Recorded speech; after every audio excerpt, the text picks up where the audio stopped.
informaciones con fotos y con mapas para ver si había rutas interesantes a hacer o repetir o abrir. Efectivamente encontramos una pared que no tenía rutas, y de ahí vino la idea inicial. Muy bien. Siempre esa motivación por hacer algo nuevo, ¿no? Por conocer nuevos lugares. Así que qué interesante. ¿Y cómo fue que se prepararon para esta aventura? ¿Hicieron alguna preparación física? ¿Qué tipo de preparación realizaron? Mira, para hablar en general, básicamente somos activistas, escaladores, tenemos una experiencia previa que es notoria para ambos, y tenemos un entrenamiento global que siempre practicamos la escalada de roca, siempre caminamos, nos vamos en la altura para Eduardo, para mí. Entonces el entrenamiento específico para esta montaña no ha sido algo especial, pero sí estuvimos en el mes de julio para hacer un reconocimiento, y eso nos ha permitido a conocer la zona y la pared y ver qué se podría hacer. Entonces eso ha sido básicamente la preparación previa. No sé si Eduardo quieres agregar algo respecto a eso. Sí, esa vez que fuimos en julio al Sulcón para explorar qué nueva aventura podíamos hacer ahí, lo comentamos, ¿no? Nos golpeó mucho la altitud, porque veníamos de la pandemia, veníamos de la para, y volver a la altura fue golpe, porque incluso el campamento base fue muy alto, fue cerca de 5000. Entonces dormir, comer, vivir a los 5000 tan rápido, salir de Lima y de mucho tiempo de para, entonces para mí fue, bueno, nos costó, no fue muy difícil, ¿no? Entonces salir al día siguiente a explorar así con los ojos que se nos caían fue un poco complicado. Por ello que dentro de mi parte, yo sabía que dentro de la preparación física no iba a haber problema ni por parte de Steve ni de mi parte.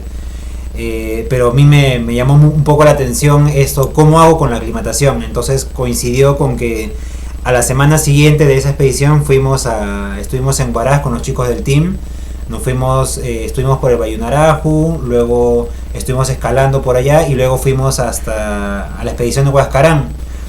Y todo este proceso de subir, bajar y estar mucho tiempo en altura, cuando volví a esta expedición, ya la aclimatación estaba ahí, estaba tranquilo, ya podía dormir, podía pensar, comer, etcétera, y entonces eso ayudó. Ese fue un elemento que siento yo que por lo menos para la cabeza ayudó mucho para estar preparado para el esfuerzo que venía. Y exacto. Perdón, discúlpame. No, digo, excelente, o sea, todo el tema de la preparación que se da, ¿no? Tanto a nivel físico como también de aclimatación, ¿no? Que son, digamos, nosotros desde Senda, ¿no? Lo pensamos como 3 pilares, ¿no? Justamente, el pilar físico, el pilar técnico y el pilar de aclimatación, ¿no? Si alguno de esos falla, ya nos vamos complicando, ¿no? Entonces, en este caso me parece que ha sido importante, ¿no? Todo el tema de ustedes ya se vienen preparando de manera física, ¿no? Por el mismo hecho de la actividad, de algo que se va realizando, ¿no? Con frecuencia. Ahora, por la pandemia, claro, ha disminuido un poco la frecuencia, ¿no? Pero justamente el volver a la montaña, el volver nuevamente a esa aclimatación, ¿no? A ese ritmo nuevo, ha sido de hecho importante, ¿no? Entonces, aparte del aspecto, digamos, físico y un poco de la aclimatación que nos han conversado, ¿cuál fue el tipo de preparación ya más a nivel de planificación? Quisiera agregar algo. Un tema bastante importante en la planificación y la preparación es el tema psicológico. Para este tipo de ruta que hemos hecho se requiere una preparación psicológica bastante precisa. ¿Por qué? Porque es bastante difícil técnicamente y tienen bastantes riesgos también. Entonces el mes de julio ha sido bueno para conocer la pared, para analizar un poco el itinerario, los riesgos que tienen, las partes técnicas. Y en mi caso, por ejemplo, demoré un mes en mi casa. No pude aclimatarme muy bien, pero demoré este mes para prepararme psicológicamente, pensar a cómo voy a poder afrontar estos riesgos y empujar mi cuerpo hacia mis límites. En este caso fue bastante interesante esa ruta para ese tema. En tema de la planificación general, después de la logística en sí, utilizamos servicios de perros y de burros y de caballos, que fue nuestra primera vez en esta cordillera y fue bastante interesante y óptimo para evitar de cargar mucho peso hacia el campamento base que está muy alto, ¿no? Sí, aquí yo también deseo mencionar que justamente esta práctica de tener auxiliares de montaña acompañando la expedición en realidad es una muy buena práctica por dos motivos en particular, ¿no? Número uno, porque te permite ser más eficiente con toda la preparación y con el objetivo que tienes al frente, ¿ya? Y número dos, porque te permite integrar a las personas, digamos, a la comunidad montañera auxiliar, como son los porteadores, arrieros, etcétera, cocineros también, a este flujo, ¿no? Que no solamente es dos personas que van y hacen de las suyas y vuelven y listo, ¿no? Sino también buscamos integrar, hacer partícipe de todo esto, y que también, desde luego, también hay un beneficio económico también para ellos, porque es un trabajo también que ellos realizan, ¿no? Y yo aquí debo añadir algo, ya que Steve mencionó la parte psicológica. En aquella ocasión, en julio, que fuimos, entramos a la pared a explorar cómo estaba el tema. Definitivamente cuando yo lo veía a Steve ahí primereando en la pared, en el hielo, o sea, quienes no han estado en montaña quizás no entienden la sensación, pero da miedo, o sea, asusta. Tú ves a tu compañero y ves que la pendiente que en la que está, dices, si se tropieza en ese instante, si se resbala, se va a venir para abajo, se va a venir en mi encima, con los crampones en la cara, y esto va a reventar y nos vamos los dos a la grieta. Entonces yo estaba asegurando, mirando a otro lado, ¿no? Para buscar concentrarme, ¿no? Entonces entendí de que una pared como la que estábamos proponiendo requería eso, ¿no? Un trabajo mental y no solamente para arriesgar, para medir el riesgo, sino también para hacer el soporte del otro compañero, ¿no? Cuando el otro compañero esté cansado o de pronto caemos y estamos asustados, ¿cómo hacer ese soporte? Entonces yo me he estado preparando mucho al respecto, porque con Steve como Cordada estamos también en proceso de conocernos y avanzando dentro de nuestros tiempos y ritmos. Entonces a mí me interesó mucho observarlo, entender, ver cómo él podría reaccionar para yo ser soporte en ese instante. Porque imagínate, Steve se cansa y dice, ya no quiero, y digo, vámonos entonces corriendo. No se trata de eso, se trata que hay puntos en la pared donde ya te metiste y no puedes salir hasta que la terminas. Entonces, esa preparación es fuerte, ¿no? No es suave, porque son vidas, somos nosotros que estamos ahí, nuestra integridad, ¿no? Y nada tiene que fallar, porque si no es muy complicado, ¿no? Es muy complicado. Así que eso quería añadir con esa parte psicológica. Sí, así es bastante importante y creo que en el alpinismo, el andinismo, la montaña en general, yo pienso que según mi poca experiencia que tengo, es la base de la progresión en la alta dificultad. Hay que ser un buen escalador, es cierto, hay que ser una buena persona con buena condición física, entrenarse en casa, pero la parte mental es la parte la más complicada de adquirir.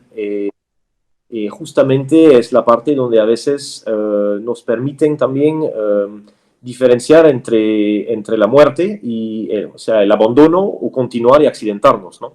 Entonces es el nivel de miedo que hay que saber dominar en sí, ¿no? Es bastante complicado a explicar y a sentir cuando no se practica esa actividad.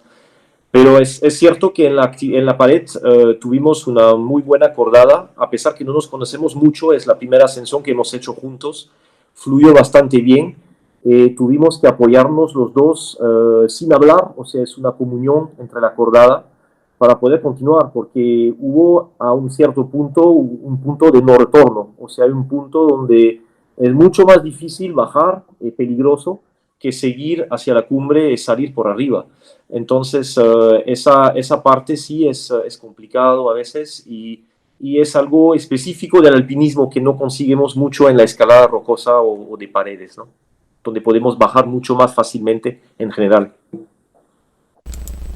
Muy interesante. Entonces ahí rescatas sobre todo el aspecto psicológico, ¿no? Y esa preparación que muchas veces en verdad no se considera, ¿no? Y bueno, los que escalamos y nos hemos tenido que enfrentar a escalar por primera vez, ¿no?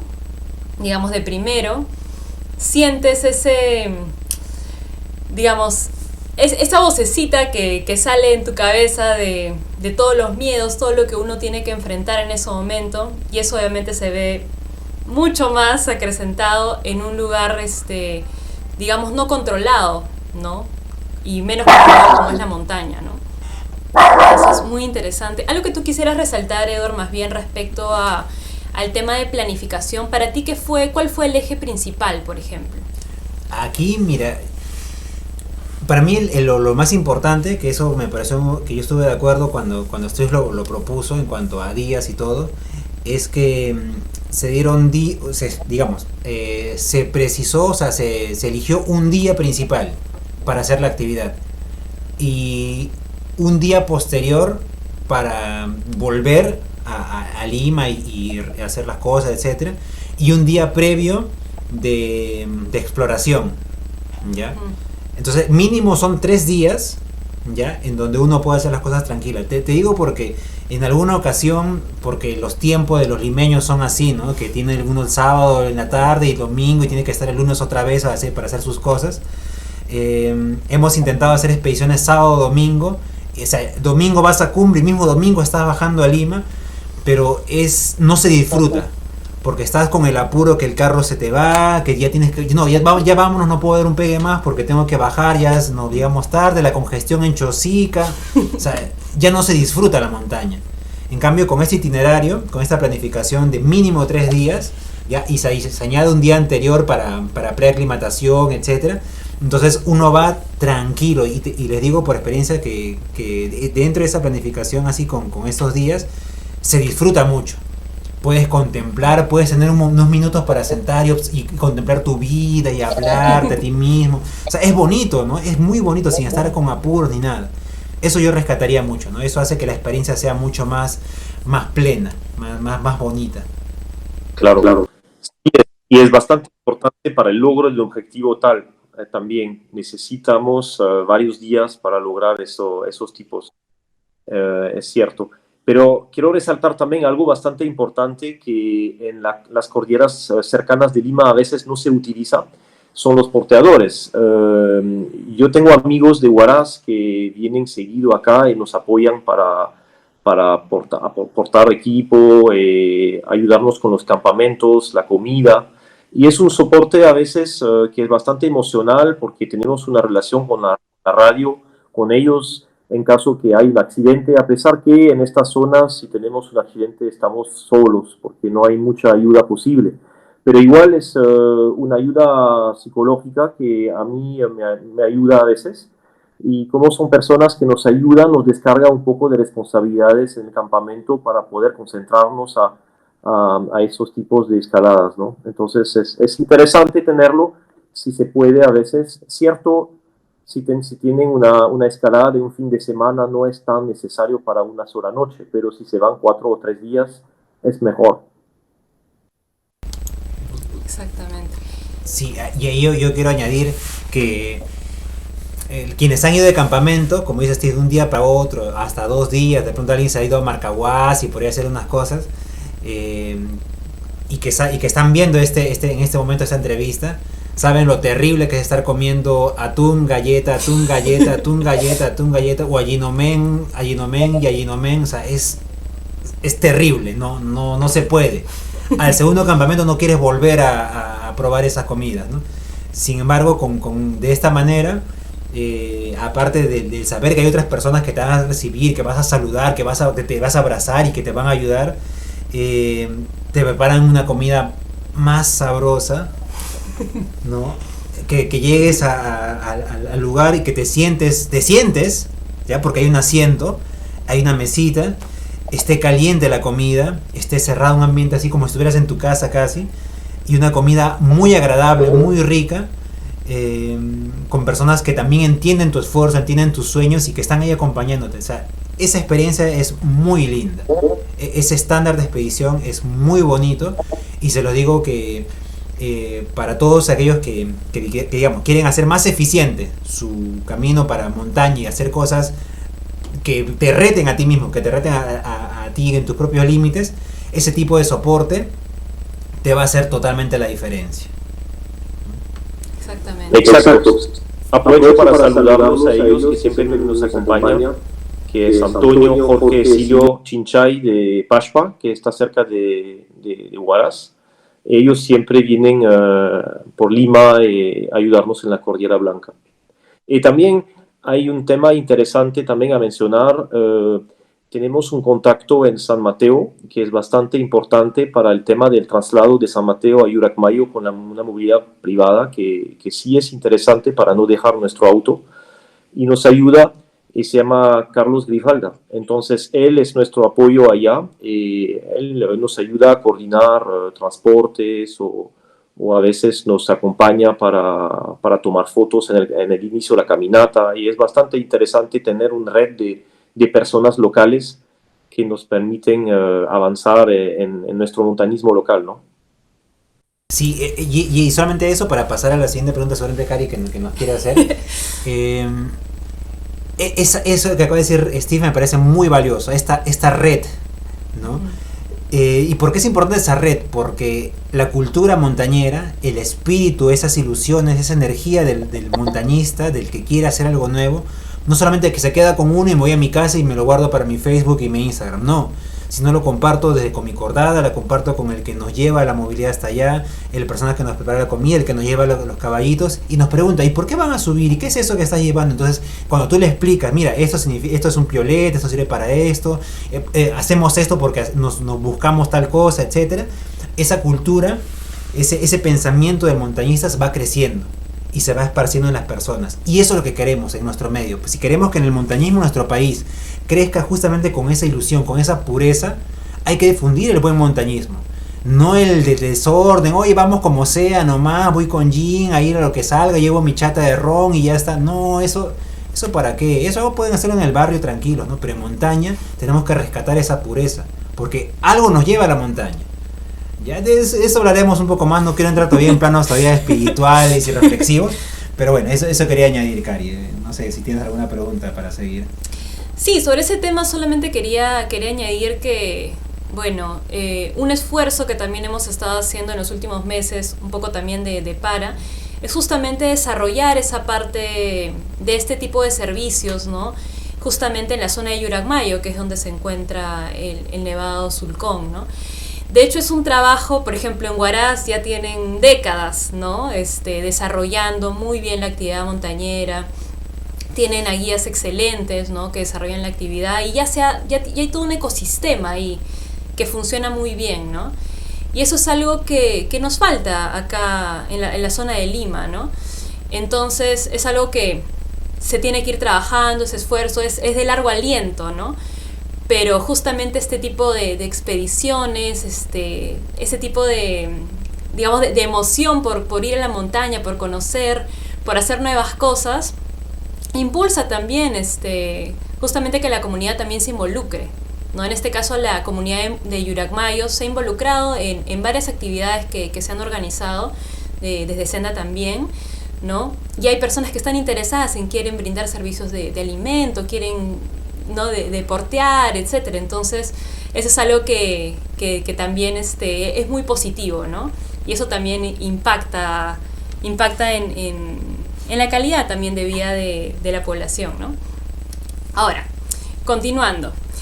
Ya que hemos hablado de todo el tema de planificación, la planificación física, mental, y de diferentes aristas, ¿no? Finalmente, ¿consideran que lo planificado salió realmente, o sea, en la realidad, digamos, se pareció a la planificación o no? ¿Hubieron sorpresas? ¿No hubieron sorpresas? A ver, ¿Qué es Steve, eso? tú que eres el hombre del campo. Mira, a mi parecer, la planificación salió bastante bien porque logramos escalar esta pared al segundo pegue, casi ¿no? Al mes de agosto. Entonces, fue bastante buena la expedición del mes de julio para reconocer, para prepararse en altura y mentalmente y volver en el mes de agosto. Pero quiero admitir algo, es que la pared sí se pareció mucho más fácil de lo que se escaló. O sea, visto de abajo se veía accesible, o sea, obviamente que la pudimos escalar, pero fue muchísimo más difícil que lo que se vio, y eso era algo muy especial, muy raro, que tal vez no me ha pasado en otras montañas. Ejemplo, cuando escalé el Alpamayo, visto desde el campamento, el Alpamayo se ve muy vertical, se ve increíblemente vertical y difícil, pero conformemente estamos escalando, se agacha un poco la pared y hay largos que son más dóciles, más fáciles, ¿no? Y al contrario, en el Sulcón Sur hemos visto el revés, o sea, es que desde lejos la pared no se ve tan impresionante, Wow. pero una vez que estamos dentro, poco a poco se inclinaba cada vez más los largos. Hemos pasado largos realmente técnicos. Para mí, comparando, fue más técnico que el Alpamayo. Mira tú. Sí, y concuerdo con lo que dice Steve, incluso un detallito extra. eh, Cuando vimos en el Google Earth la vista, a veces algunas vistas se ven distorsionadas, ¿no? Entonces Steve me decía, ¿no? Eso es muy empinado, me decía. Yo decía, no, lo que pasa es que pues, el satélite justo se movió y ha tomado así todo distorsionado. No, eso es más tranquilo, ¿no? Y de verdad, pues cuando vas a la pared, te vas acercando y dices, oye, ¿de verdad eso? Ah, ahorita lo podemos hacer, ¿no? Y cuando uno se va acercando todo valiente, de pronto la pared va cogiendo más la inclinación y dices, miércoles, esto no era así de abajo, ¿no? Exacto. Y curiosamente la parte de arriba, vemos que la pared sale totalmente y en la parte final hay desde abajo se ve con una pequeña inclinación que ya se echa un poquito, pierde el ángulo. Dijimos, ya esa última parte ya salimos caminando, ¿no? Chamare. Cuando estamos ahí en la pared, echado, dije, ¿esto es? Sí, esta es, ¿no? Y perdió inclinación un poquito. ¡Tic! Igual tuvo que apretarse fuerte porque no, o sea, nada que ver con lo que se veía desde abajo, ¿no?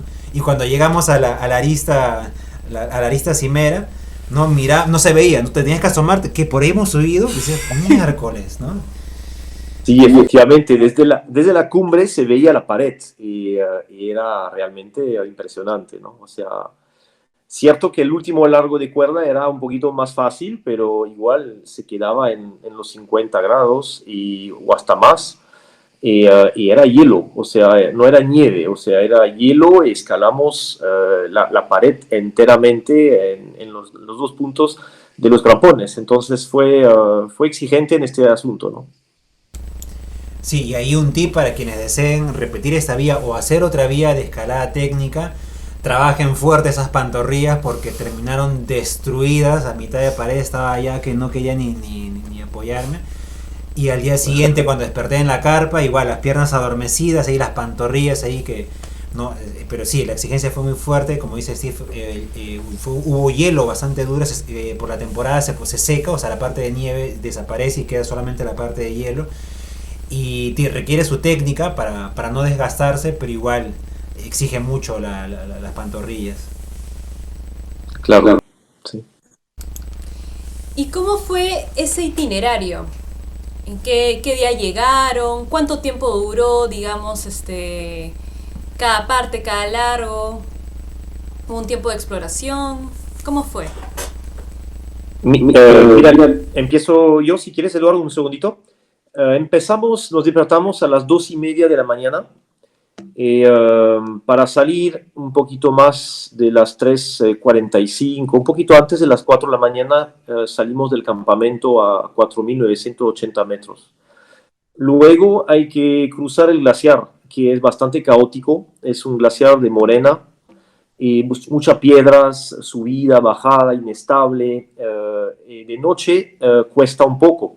Felizmente el día previo pudimos dejar un poco de equipo en el glaciar para no cargar tanto peso el día del pegue, que era el 9, ¿no? de agosto. Y entonces llegamos al pie de pared al amanecer para pasar la rimaya, que era la duda, ¿no? Para saber si pasaba o no. Y felizmente la pudimos pasar a su derecha, pegado a la roca, y pasamos la rimaya y se empezó los largos de cuerda. De aproximadamente, inicialmente escalamos largos de 30 máximo 40 metros, largos cortos, a pesar que tuvimos una cuerda de 60. Era más para evitar, o sea, había que buscar lugares donde se podía hacer buenas reuniones, entonces no siempre se consigue eso. Había que buscar islas de rocas, o sea, había que buscar lugares de buen hielo, y no siempre se puede hacer eso a una distancia de 60 metros. En este caso, por eso se hace bastantes largos, ¿no? Empezamos a escalar los largos y culminamos la pared con 11 largos, que es bastante.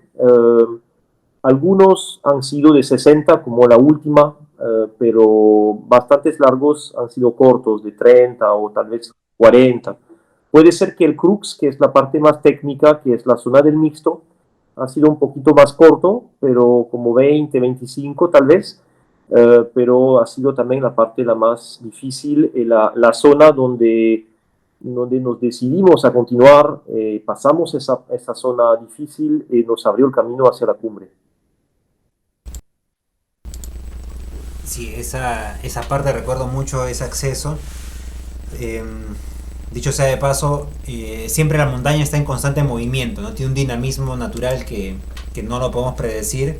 Y la ocasión anterior, que fuimos por una pared, ya no pudimos entrar por esa pared porque la rimalla que había crecido brutalmente, prácticamente atravesaba toda la pared y cruzarla era muy peligroso. Así que tuvimos que buscar ese lado por donde entramos, que también había otra rimalla y que no sabíamos cómo iba a ser, pero nos tocó, bueno, se dejó cruzar. Y efectivamente, ¿por qué era tan importante? Número uno, para que nuestros amigos sepan, salir tan tarde, porque uno dice, pero yo salgo del Nevado a la 1 de la mañana, medianoche, ¿cómo ustedes van a salir 4 de la mañana? ¿Qué es eso? Lo que pasa es que como ya teníamos previsto qué parte más difícil íbamos a enfrentar a qué hora, como conversamos, necesitamos luz solar o por lo menos iluminación para poder sortear la parte más técnica. Porque si tú te vas a ciegas a una parte que no conoces, que no has ido nunca, que no tengas ninguna referencia, entonces puede que te quedes 1 hora, 2 horas buscando ahí y va a ser pérdida de tiempo, de energía. Entonces era más importante ya tener claro que al más o menos calculando antes de las 6 de la mañana está clareando, estar justamente empezando esa parte técnica, y así fue como se decidió enfrentar. ¿Y por qué más era la parte inicial clave? Porque la otra ruta que no la hicimos en esta ocasión, la otra variante, si no nos metimos por esta que salió, es que esta zona está justamente en la zona de caída, de posible caída de un serac gigante que está en la parte alta. Entonces, si estos bloques de hielo que están ahí como que colgando, retenidos, etcétera, le da el sol, eso en el transcurso de la mañana, eso es muy fácil que se desprenda. Y si estás en esa misma línea de caída, olvídate. Entonces era necesario nosotros pasar esa parte difícil, porque justamente iba por un corredor, y cuando pasábamos esa parte ya estábamos en la zona de la pared que no había ni un serac. Entonces por eso era clave, ¿no? Si superábamos ese crux a la hora indicada, antes de que llegara el sol, ya teníamos que avanzar sí o sí. Y se dio de esa manera. Así es. También la variante, o sea, la canaleta que hemos hecho de mixto, evitaba de cierta manera la zona de caída de los seracs de arriba, ¿no? Era la parte clave, que no se sabía nada de eso, si se podía pasar o no, cómo era, si era seco. Con larga vista se veía posible, pero no teníamos idea. Por eso que era importante pasar eso de día, ¿no? Y ver cómo se podía pasar, porque si no se podía pasar esta zona, había que abrirse más al lado izquierda y exponernos mucho a la posible caída de serac, y eso no me gustaba. Entonces, felizmente pudimos pasar esta zona, que era interesante técnicamente, con una roca increíble, de buena calidad, y un largo interesante. se pudo evitar el riesgo y se pudo abrir una línea interesante. Al inicio, en el mes de julio, se pensaba escalar más la pared por su parte derecha. Básicamente la pared es ancha de unos 500 metros y en el centro hay una isla de roca que es enorme, que debe tener unos 150 metros de alto y 200 de largo. Y hay dos zonas para escalarla, o se pasa a la derecha de esta isla de roca o se pasa a la izquierda. A la izquierda está expuesto al estocérac, pero había una manera de evitarlo con una canaleta de mixto. Y a la derecha era más libre, pero había una zona de mixta que era totalmente improbable, no se sabía cómo pasar. Hemos hecho un intento en julio, me parecía muy técnico, difícil a proteger. Entonces nos hemos dicho, puede ser que no, puede ser que sí. Y en el mes de agosto, justamente cuando fuimos, el día previo al pegue, fui a ver si se podía pasar y era imposible volver a pasar la rimalla, que es la fractura entre la pared y el glaciar. Se abrió tanto en un mes que no había lugar, o sea, no pudimos pasar, no significa que no se, tal vez insistiendo mucho tiempo se podía, pero había que desescalar dentro la rimalla, escalar la pared del otro lado, y era perder 2 o 3 horas para algo que no era necesario. Entonces, ahí hemos dicho, vamos a intentar a la izquierda y pasar en esta canaleta donde pasamos el mixto. Yo pienso que esa planificación fue bastante buena y logramos la pared por eso. Y dicho sea de paso, como para que nuestros amigos también tengan claro acerca de los peligros, yo también miraba veces, cuando fuimos en julio, yo estuve observando esos Seracs. Ya dije, pero ¿realmente caerán de ahí? Entonces todo el tiempo que estuvimos por ahí vi que no habían rastros ni indicios de nada. Dije, bueno, me quedó la duda, ¿no? Entonces en esta expedición de agosto ya estábamos más o menos en el 1, 2, 3, en el tercer cuarto largo aproximadamente, ya casi a la altura de los Seracs, ¿ya? Entonces yo estoy asegurando a Steve que está ahí primereando, y mientras primerea y todo, veo hacia el lado izquierdo y efectivamente de ese Serac se desprendieron 3 bloques, todo para abajo. Cuando vi eso dije, ok, ya respondí a la pregunta. Sí, ya no tengo dudas. Y efectivamente, ¿no? Imagínate, estar debajo de esa caída es mortal, ¿no? Puede ser muy peligroso.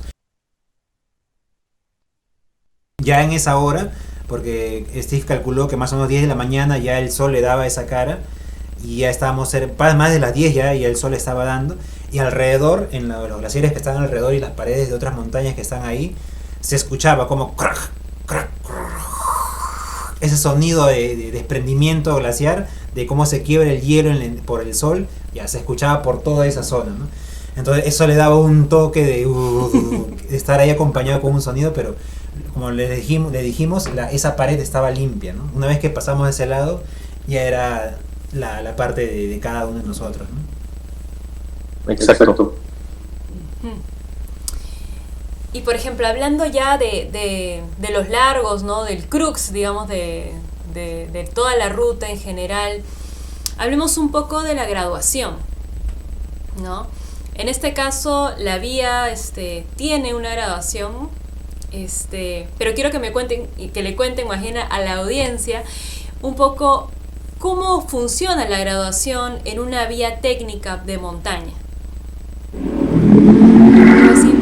Sí, esta ruta tiene una graduación que es TD u MD, muy difícil, que es una graduación general que abarca la parte técnica, la parte comprometido, el riesgo, la parte largo, o sea, es un conjunto, eso es la graduación general global.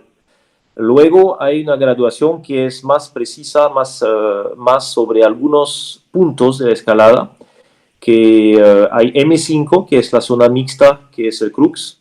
M5 es un nivel técnico de mixto dry tooling que es empezando a ser técnico. Para hablar un poquito de eso, hasta M3 es unas pendientes de nieve, hielo con roca que es fácil, que no es un mixto difícil. El M4 son partes verticales del mixto, que es fácil todavía técnicamente. El M5 sí se empieza a ser un poquito más comprometido, más difícil a proteger.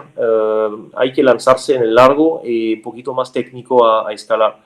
Pasando al M5 y yendo hacia el M6 se vuelve bastante técnico. Por mi cuenta, por ejemplo, yo tengo una experiencia un poco de dry tooling hasta el M8 y escalé hasta M8, lo que me permite un poquito saber graduar eso. Sabiendo que el M8 es un nivel que me costó 3-4 pegue para encadenar el largo, igual que un largo de escalada, o sea, se trabaja, se cae, Claro. y en montaña no se puede hacer eso, en montaña hay que pasar y estar al nivel, entonces es un poquito diferente, ¿no?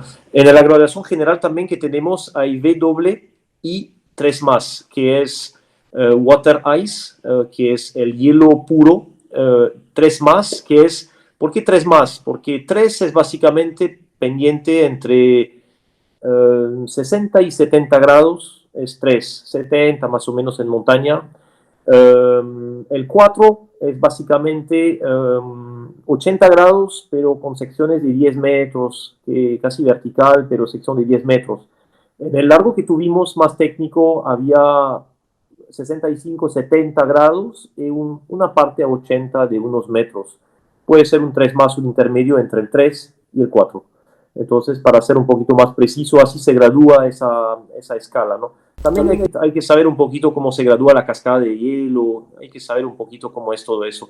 Y luego la parte final, el tobogán de hielo que tuvimos hasta la cumbre, eso no es un water ice, es un alpine ice, o sea, es un hielo alpino, que es más mixta entre nieve y hielo duro, y eso es un grado 3 porque la pendiente estaba entre 60 y 65.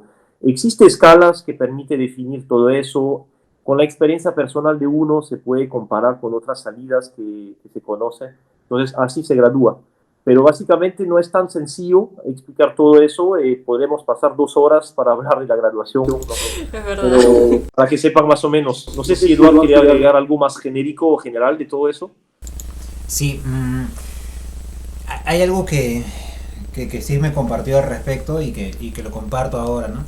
Que graduar, o sea, decir si esta vía es difícil, muy difícil, algo difícil, poco difícil, o fácil, o extremadamente difícil, o abominable en su dificultad, que son las escalas de video, que hemos hecho un video que seguramente después le vamos a compartir para que lo puedan ver, pero el decir que es muy difícil, más o muy difícil, eso no es solamente un tema de intuición, no es un tema de me parece, ¿no? Sino es un tema más, como dijo Steve, es más ciencia eso.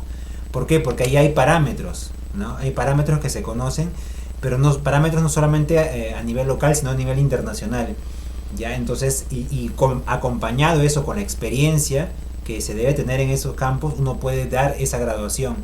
¿Y por qué es importante que Steve haya mencionado todo esto? Porque se dan cuenta que subir montañas no es solamente subir. Hay conceptos teóricos complejos detrás para todo lo que hacemos. Entonces, nosotros también como parte de Senda vamos a buscar que las personas que nos acompañan o las personas interesadas en el montañismo en general maneje esos términos, que maneje de esa manera, porque de esa manera subimos el nivel también cultural de nuestros montañistas. No me pareció fácil, no, más o menos, más o menos no hay. Es este grado y estas características, ¿no? Y es algo que nos toca ver, ¿no? Así que ya seguramente en algún momento, ya si ustedes lo desean, ya con Steve, que tiene más dominio de ese tema, podríamos hacer algún tipo de conversatorio, charla, seminario al respecto, porque el tema es complejo, pero es muy bonito y requiere experiencia también para poder tener nociones al respecto. Agreguen en los comentarios si es que quieren un video de ese tipo y nos daremos el tiempo ahí para hacerlo. Sí, claro que sí. Genial. Entonces, bueno, como ya han escuchado, a todos los que nos están escuchando en este momento, el tema de la graduación no es un tema muy sencillo. Ya han visto que hay diferentes tipos de graduación dependiendo de la inclinación, dependiendo de si es hielo, si es nieve, etcétera, ¿no? Entonces,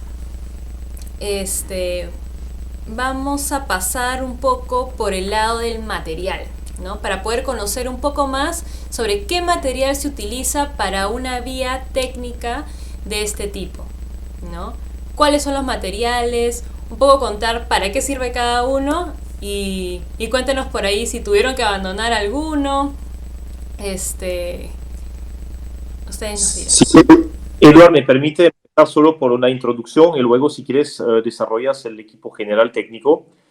Hay algo acá que quisiera mencionar que es bastante relativo a la experiencia de uno, sin hablar que yo tengo muchísima experiencia, que no es mi caso, pero la poca experiencia que yo tengo me ha permitido escoger en esta salida y fue bastante satisfecho. Lo vimos con Eduard, que fue a la maravilla.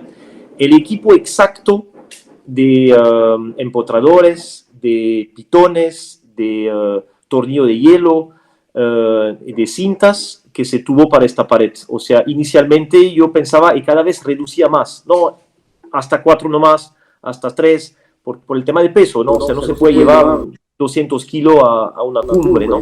Entonces tienes que saber básicamente escoger exacto lo que vas a utilizar y cuál es el material promedio que siempre se utiliza. Hay un juego promedio de empotradores, de unos backup de pitones, por ejemplo, de cableados, que siempre se utiliza, y eso es por experiencia.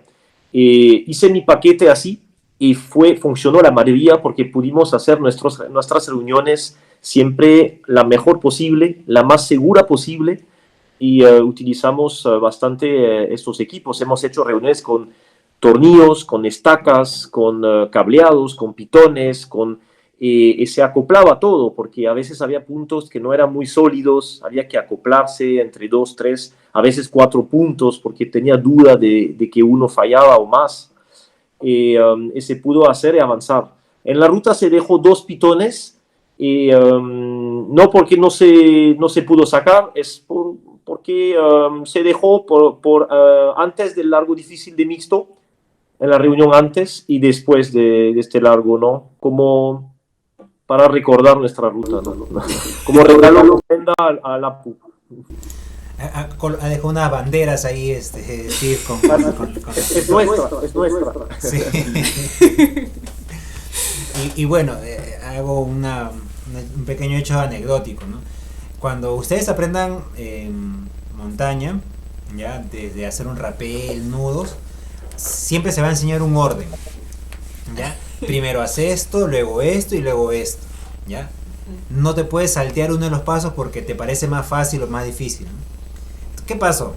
Entonces cuando uno ya usó un tornillo y lo va a retirar, lo va a quitar, tienes que quitar la cuerda de la cinta express, quitar la cinta express, colocarlo en tu arnés y luego sacar el tornillo y colocarlo en la cinta express de tu arnés que la has colocado ahí, ¿no? Listo. Esos son los pasos.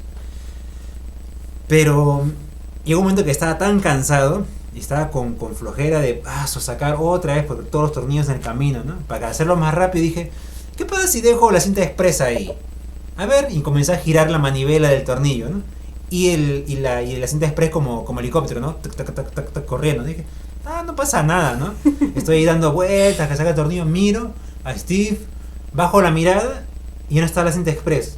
Dije, ¿qué? Me sorprendió, sí, dije, ¿qué miércoles? ¿Qué pasó? ¿Dónde está? O sea, pensé que se había pegado, estaba en el aire, y en eso bajo la mirada, y en la rampa estaba, dije, que no se caiga la remalla, y se cayó a la remalla, ¿no? Otra ofrenda. Sí, yo tenía la esperanza de que por la remalla saltara y se fuera a la glaciar, no, se fue directo a la remalla, ¿no? Entonces, también hay una cinta express nueva, marca Petzl, que está ahí en ese glaciar, así que bueno, si está en el tiempo buscar, van a llevarse también su premio, su cinta express nueva, pero bueno, queda como anécdota, pero no, el trasfondo es que cumplan con los pasos, ¿no? Cosas mínimas se van a dar. Uno dice, pero no, ¿qué va a pasar? Y pasa, ¿ya? Claro. Y complementando lo que dijo Steve, efectivamente, creo que ningún equipo que llevamos se dejó sin usar, todos se usaron en algún momento, ¿no? Y fue, como bien dijo, no fue preciso, ¿no? Desde los Camalots, el rack de empotradores en la roca estuvieron todos se usaron, ¿no? O casi todos, y eso fue muy chévere, ¿no? Porque, bueno, de repente nos ligó, ¿no? Pero no tanto por eso, sino porque es bueno siempre llevar ese equipo si no sabes a qué te vas a enfrentar, ¿no? Insisto, Claro. y con eso complemento, ¿no? Se llevaron pitones de diferente forma, son unas especie de cuñas de metal que tienen una orejita para colocar la cinta express y luego tu cuerda, y eso con el piolet martillo tú golpeas y se mete en las fisuras de la roca. Se llevaron tornillos de hielo de diferente largo y diferente grosor, porque no sabíamos si el hielo era muy profundo o no, para poder trabajarlo. Estacas de 70 y 80 centímetros.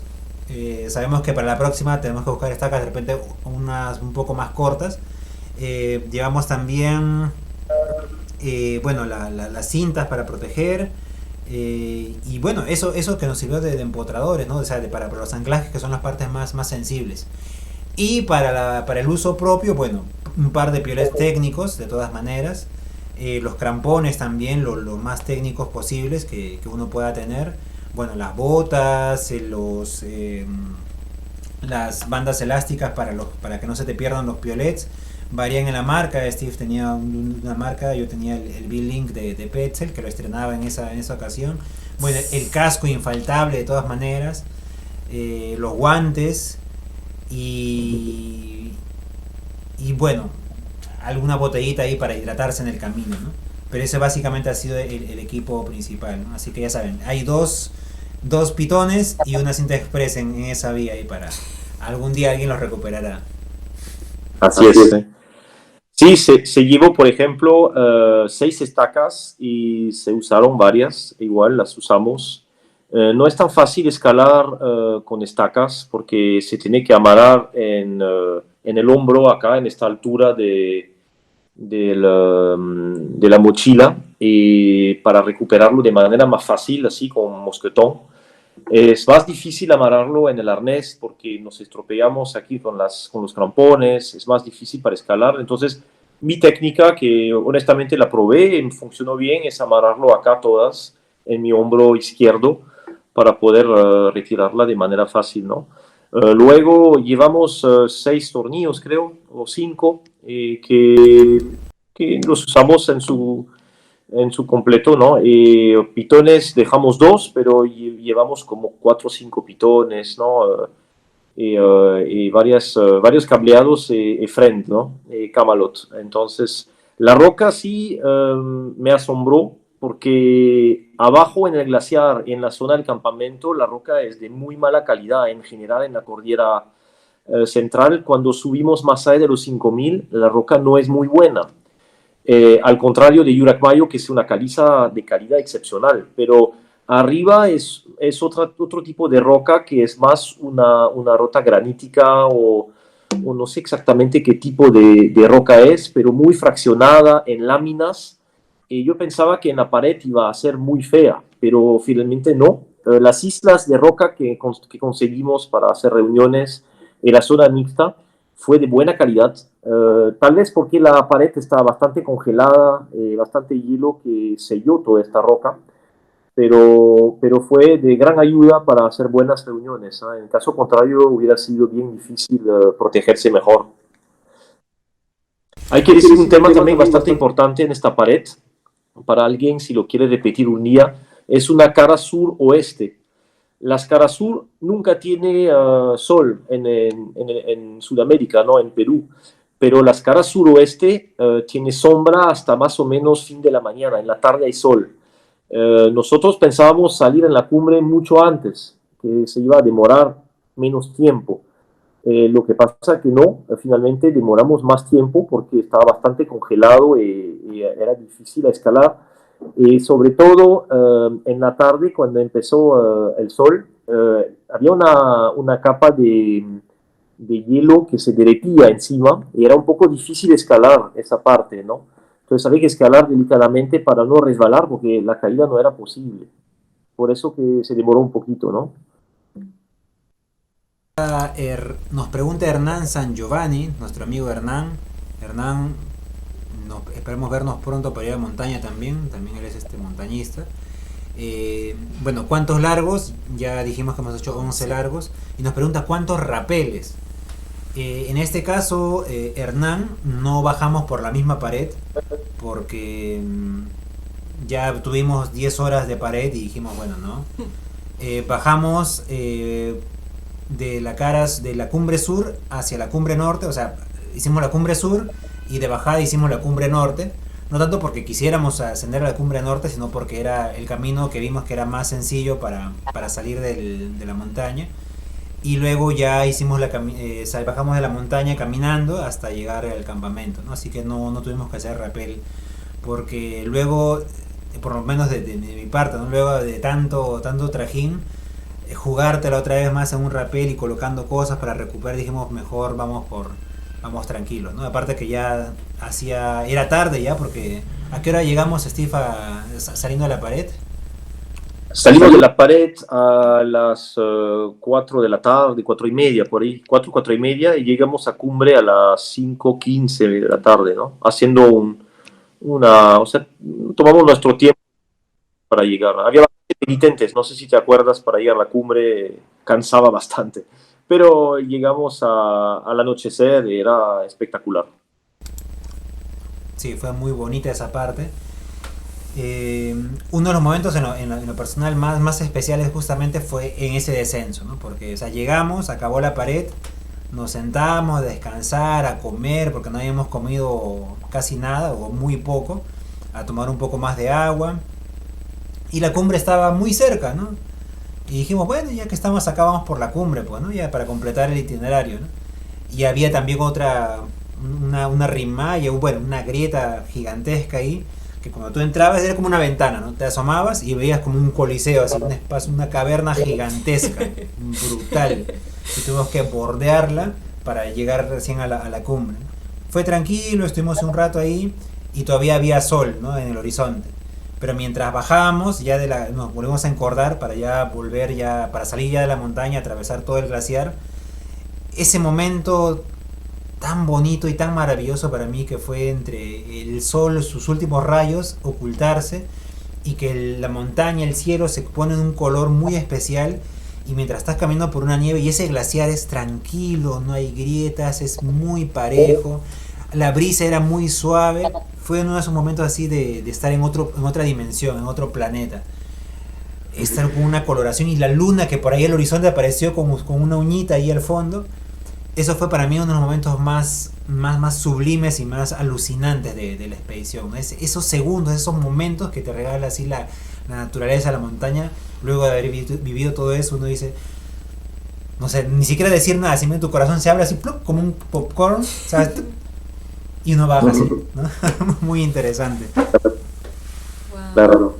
Y en tu caso, Steve, ¿cuál fue el momento que tú, digamos que para ti fue el más especial de toda la expedición? Bueno, el más especial fue la salida a la pared, obviamente, cuando salimos de eso y llegamos a la arista cimera. Es un momento siempre bastante emotivo donde resalta todos los esfuerzos que hemos hecho todo el día. Nos juntamos, nos abrazamos y eso fue para mí el mejor momento de esa pared, obviamente. De todas maneras, hay momentos de escalada en la pared que fueron bastante bonitos y agradables a escalar, particularmente el mixto, que me gustó muchísimo. Pero en general sí, es eso. Luego llegamos a la cumbre del Pico Sur, pero fue como algo más, no un plus, porque lo más fuerte fue la salida de esta pared. Sí, correcto. A ver, nos pregunta nuestro amigo Marvin Cáceres, ¿qué tal la calidad de nieve y hielo? Creo que ya lo comentamos, si no lo redondeamos, y nos pregunta si fue difícil colocar las estacas o los tornillos. A ver, Steve, tú que estuviste enfrentando más a esa situación.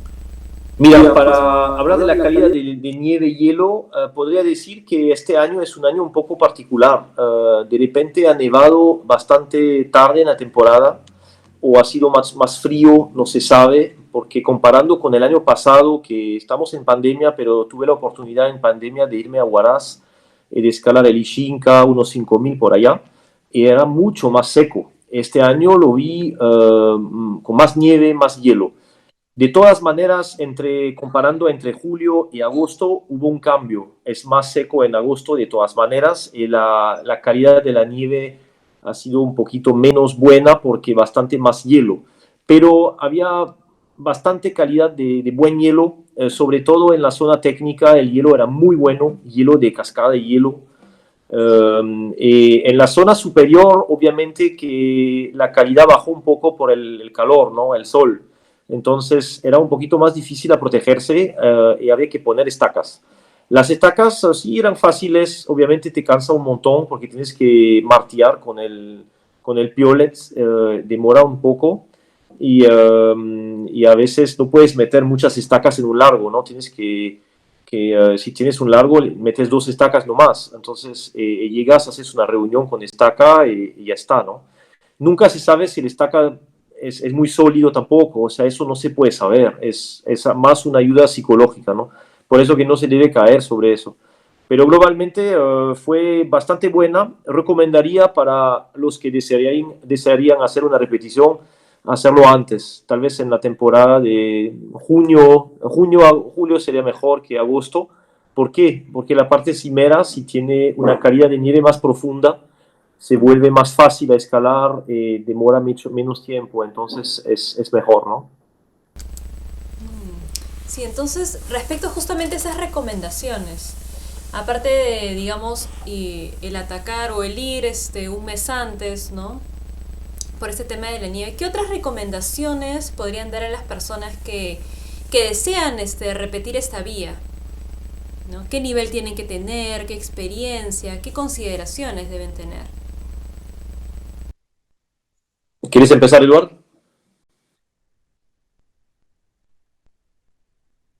Número uno, digo, lo que siempre voy a buscar enfatizar es que las personas que vayan a cualquier nevado, ¿eh? No solamente el Sulcón, puede ser por último, desde Ticlio, que bueno, lamentablemente ya no tiene nieve, pero sigue siendo un 5000, o ya sea que vayan al Huascarán, al Alpamayo, cualquier montaña que quieran ir, siempre esa actitud de respeto por la naturaleza y no irnos en nubes, no irnos en nuestro mundillo de ego, ¿no?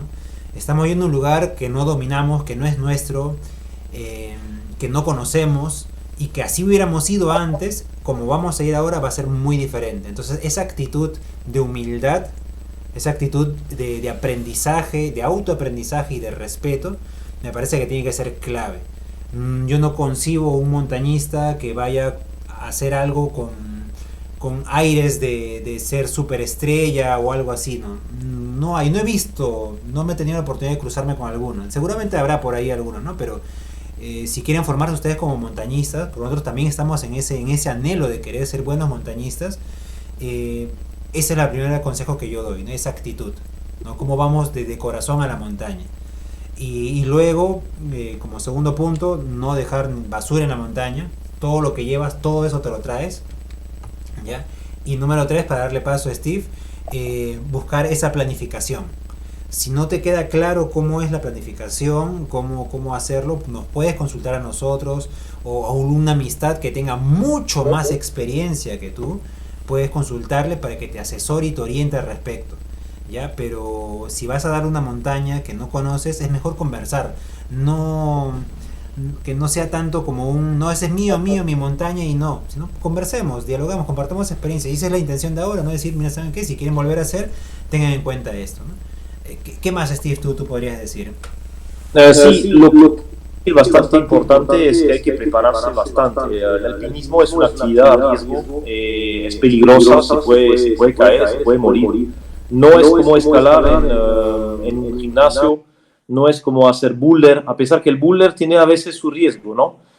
No es como escalar en paredes de roca donde sí no hay tantos riesgos. El alpinismo sí hay que comprometerse, hay que saber qué es la montaña, hay que conocer sus riesgos, detectar eso, hay que tener un poco de experiencia para saber eso. Esta pared que hemos hecho no es recomendable a cualquier persona, hay que tener un nivel técnico, hay que tener experiencia y nadie se puede meter así nomás para probarlo, ¿Por qué? Porque una caída es mortal, o sea, no es un juego, entonces hay que practicar, hay que entrenarse en escalada rocosa, hay que saber manipular los piolets, hay que saber escalar con crampones, hay que saber hacer reuniones, o sea, hay una cantidad de conocimientos a adquirir y es bastante, es muchísimo, porque abarca muchas cualidades, o sea, no es solamente escalar en hielo, es saber asegurar en roca, es saber entrenarse físicamente, adaptarse a la altura, o sea, hay muchas cosas de planificación que hay que dominar y que viene con la experiencia, a veces hay que adaptarse con guías, hay que hacer cursos con profesionales que nos enseñan más técnicas. Nosotros, o sea, en mi caso particular, no soy un profesional en eso, pero lo hago por amor a esta actividad, es mi pasión. Y siempre hay que aprender y hacer más, ¿no? Entonces, eso es lo que quería decir, ¿no? Así es. Gary, ¿alguna pregunta más? Más bien para... Si tuvieran alguna pregunta, chicos, los que nos están viendo pueden hacerla, porque Gary creo que también nos tiene algunas más. Bueno, mi última pregunta era justamente relacionada a, entendiendo que esta es una actividad que tiene riesgos, ¿no? Finalmente, ¿qué los motiva a ustedes personalmente y qué quizás motiva a muchos de nosotros a ponernos en esta situación, ¿no? Más como a modo de reflexión. Es un tema delicado. Si no se practica, si no se sabe mucho qué es el alpinismo, es complicado. Lo que hay que resaltar es que no buscamos el riesgo. A mí no me gusta el riesgo, yo tengo mi familia, yo tengo mi vida, no estoy buscando a morir. Eso no es descartable. Lo que pasa que en la aventura en sí, sobre todo cuando se abren nuevas rutas, cuando se explora la montaña, que es una de las actividades deportísticas que se permite todavía hacer eso, porque no estamos en un gimnasio, no hay reglas, nadie nos mira, estamos en lugares remotos, lejos, que son maravillosos. Pero esta aventura significa riesgo, o sea, no existe una aventura sin riesgo. El día que quieren hacer una aventura pagando un grupo de una agencia que los lleva a hacer un domingo aventurero, no va a ser la aventura real, porque siempre hay todo hecho para el turista, está protegido, no hay riesgo. Entonces es una aventura, como decir, falsa, ¿no? O sea, la verdadera aventura, los pioneros, la gente que descubrieron el mundo, arriesgaron su vida para eso. No buscamos arriesgar nuestra vida, resalto bien eso, pero hace parte del juego. Y el alpinismo es de todas maneras adaptarse a eso, entender el riesgo y entrenarse para afrontar esos riesgos, ¿no? Entonces es bastante importante, pero nos encantamos. O sea, a mí personalmente es mi razón de vivir. O sea, me quitan eso y me muero. Entonces yo pienso todos los días a escalar dónde voy a hacer otra cosa, qué voy a hacer el próximo año, hasta que me planifico en 3, 4 años más adelante. O sea, y vivo por eso, ¿no? Es algo que nos penetran y que no nos dejan dormir. O sea, es un vicio que es bien fuerte. Y uno de los vicios que en lo personal son tolerados por estos lares, otro tipo de vicios no se toleran, por lo menos por nosotros no. Pero con respecto a eso, yo quiero citar a una entrevista que le hicieron a Reinhold Messner y le preguntaban, ¿por qué vas a arriesgar tu vida cada vez que haces eso, ¿no? Que tan poco vale tu vida, ¿por qué tienes ese espíritu de querer morir en la montaña? Y Reinhold Messner pregunta, ¿no? Responde, ¿no? Las veces que yo he querido morir no han sido en la montaña, y por el contrario, cuando voy a montaña es cuanto más me aferro a la vida, ¿no? Y efectivamente, ¿no? Ni yo tampoco quisiera ni rasparme por último en montaña, porque no es bonito, no es agradable. O sea, ahora que ya pasó la experiencia, ¿no? Y lo contamos y nos reímos, pero han habido momentos de mucha tensión, muy delicados, y tiene que haber mucho control psicológico y espiritual también, porque si dejas que se te mete el pensamiento y si te caes ahora, te fregaste. Si te entró ese pensamiento, vas a estar viendo tu pie a cada rato, y cada paso va a ser desgastante. Entonces Pero lo que sí es bien, también coincido con lo que dice Steve, es que esta preparación física y técnica te va a ayudar. No es que tampoco busquemos a escalar cosas cada vez más difíciles, más brutales, ¿no? Sino cosas que para nosotros, y eso es algo que yo estoy aprendiendo mucho con Steve, algo que nos asombre, que nos deleite, que nos llene de agrado, de placer, es como un tema artístico, ¿no? Tú ves una obra y dices, es diferente, es bonito, pero tiene algo que me lleva, ¿no? Entonces esa línea, como lo definió Steve cuando conversamos por allá, ¿no? Esa línea es muy estética, esa vía, ¿no? Porque es una vía natural que va directo hasta la cumbre, ¿no? Es muy bonita. Entonces no pensamos, oye, vamos a hacer esto que es más difícil, no, mejor nos cargamos 5 kilos para decir que hemos cargado 5 kilos más. No, al contrario, buscamos liberarnos de todo y disfrutar. Y salió una vía así en esta ocasión, ¿no? De repente otra vez que nos toca hacer, Dios mediante, ¿no? Nos saldrá de repente algo menos difícil o más difícil, no lo sabemos. Pero cuando uno va preparado, de verdad, ¿ya? Y con esa constancia en el tiempo, no solamente física, técnicamente, y todo lo que hemos hablado, sino también ser consecuentes con nuestra vida, ¿no? Como tú ponías ejemplo la otra vez, el otro día, ¿no? No tiene sentido que exista alguien que se diga llamar montañista, que va a hacer una caminata o una pared o lo que sea, cuando la noche anterior se va de borrachera, se va a fumar por aquí y por allá y al final hace desorden consigo mismo. O sea, no se puede concebir eso, no es consecuente, no se puede no se puede llevar la vida así. Entonces la montaña nos enseña a las buenas y a las malas, cómo debemos estar en orden, en armonía nosotros mismos para hacer lo que queremos hacer. Y entender que cuando te dice la montaña, ya chicos, pueden retirarse, y uno entiende y dice, ok, vámonos de acá, ya no tenemos nada que hacer acá. Hay que también tener esos pequeños rasgos, esos pequeños momentos que la montaña nos da para decirnos, ¿saben qué? Es un momento de retirar. Muchas gracias, nos vamos y listo, ¿no? Pero cuando te dice, chicos, adelante, sigan, no se preocupen, pasen con confianza, hay que estar listos para hacerlo, porque si no, nos quedamos en la puerta nomás, ¿no? Claro. Sí. No, la montaña es una escuela de la vida, básicamente. Es un terreno muy puro, donde tenemos que ser personas honestas. No se puede mentir en la montaña. O sea, la montaña es realmente un terreno donde hay que ser preparado, hay que entrenarse, y no podemos ir para vacilarnos. O sea, vamos a vacilarnos para nosotros, en nuestra manera, pero hay que hacerlo con algunas reglas de seguridad, hay que ser serio, y así podemos hacer un montañismo que sea bonito y que puede prosperar, ¿no? Igual, la dificultad no es siempre lo que siempre se busca, ¿no? O sea, no buscamos la dificultad en sí, pero a veces hay rutas más fáciles que son muy lindas. Lo bonito es lo que se busca, ¿no? El placer. Es cierto que a veces hacer un grado un poco más técnico hace también el placer, pero a veces se puede hacer una caminata en un sitio increíble, con gente increíble, y la pasamos muy bonito, ¿no? Y eso pienso que es bastante importante, ¿no? Excelente. Bueno, espero que todos los que nos están escuchando y los que van a ver próximamente también esta entrevista que hemos tenido, esta conversación realmente, hayan podido disfrutar tanto como nosotros mismos, ¿no? Conversando, que los haya inspirado un poco, ¿no? Que los haya motivado, o que los haya hincado al menos, ¿no? El poder conocer más, buscar más, leer más, preguntar más, ¿no? Porque finalmente esa búsqueda que cada uno de nosotros tiene es muy particular, ¿no? Pero finalmente también nos alimentamos de la experiencia de otros, ¿no? Entonces es importante tener esa curiosidad.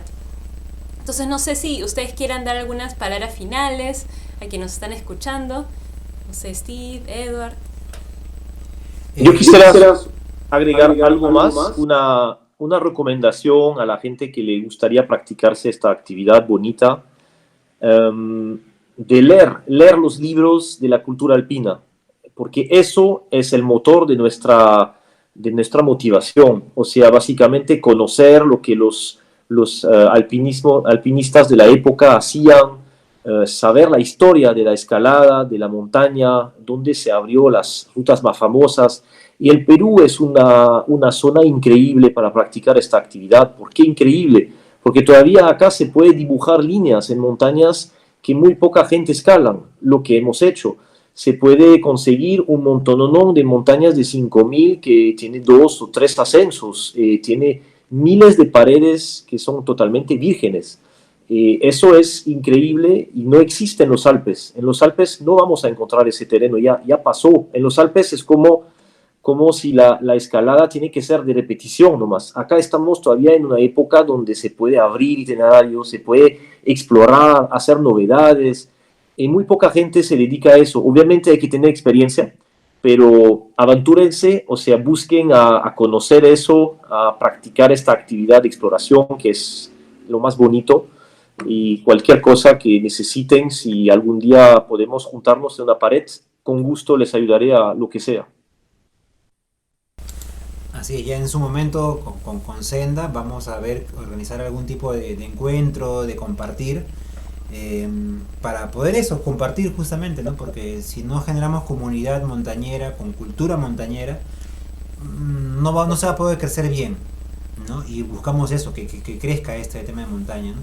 Y lo último que yo quisiera decir en el día de hoy es que, justamente a lo que menciona Steve, ¿no?